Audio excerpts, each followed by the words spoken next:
sa aking channel and for today's video. So yung may bago pa ng update sa company namin, it's Evergreen. So ayan,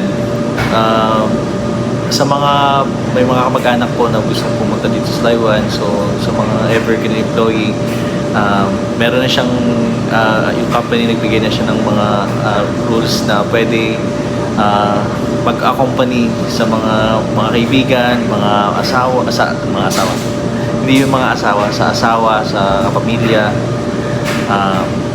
na makagala dito sa Taiwan, so makapag-tour. So yung company, pumayag sila at nagbigay sila ng 5 araw para mapagbigyan at masamahan yung mga kamag-anak natin na pupunta sa Taiwan, mga kapamilya. And ganda lang guys, di ba? Kasi 5 araw, so medyo matagal-tagal na rin yun. So pwede kang mag-stay out kasi dito sa company, sa isang buwan pwede ka lang mag-stay out isang beses. So yung company, nag-offer sila na ng 5 araw para samahan sila yung mga kamag-anak na makakasama din naman. May mga may mga rules lang siya na i-meet. Kawari, plane ticket, may date. So ayun yung guys yung ipapasa nyo sa head nyo sa department. So yung ticket, airline ticket na may date.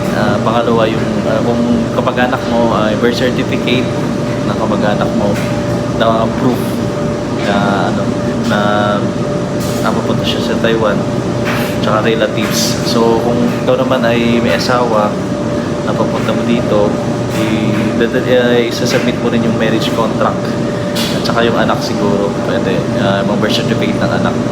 So yan guys, ganda lang, at saka ibibigay lang sa head ng department, tsaka yung head ng department i-email lang dun sa general affairs ng Evergreen. So ganda lang guys kasi makakapag-relax na, tsaka hindi na kailangan umuwi ng Pilipinas para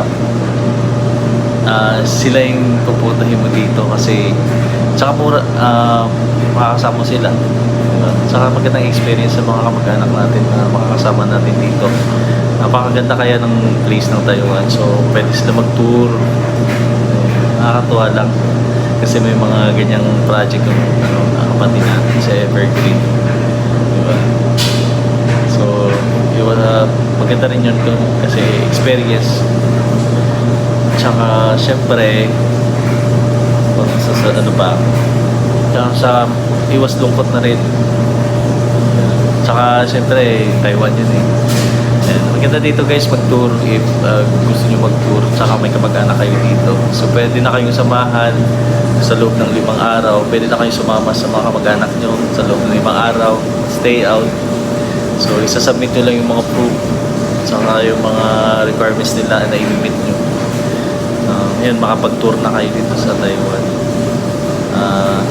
Sasama yung mga kamag-anak nyo. Hindi ko alam kung pwede siya kasi kung gusto nyo rin, may invitation din yan. Kukuha ka lang na invitation letter sa MECO. So may mga ganyan ding rules. Tapos ayun, i-proof din na may mga kamag-anak kayo dito. So yun lang, may mga requirements lang siya. So yun lang, maganda lang sa Evergreen kasi may mga ganitong process. So isang beses may na ako dito yung isa, si Wayne. Pinapunta niya dito yung asawa at saka anak niya, baby niya. Ayan, yan yung ginawa niya 5 araw. So yan lang, maraming salamat guys. So ayan, gandang sa company nag-o-offer ng mga ganito sa Evergreen. So ilalagay ko na lang sa description yung mga kung ano yung mga requirements. So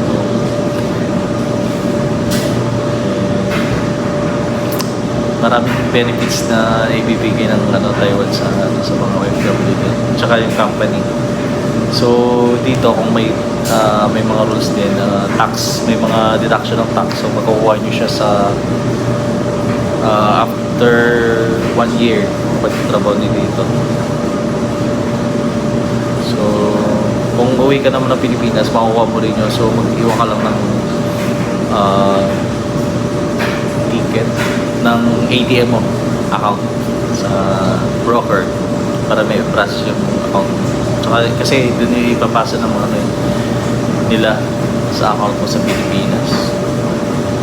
Ayan. Dapat pagpunta ka nyo na dito sa Taiwan, so kailangan nyo na mag-ano ng account nyo.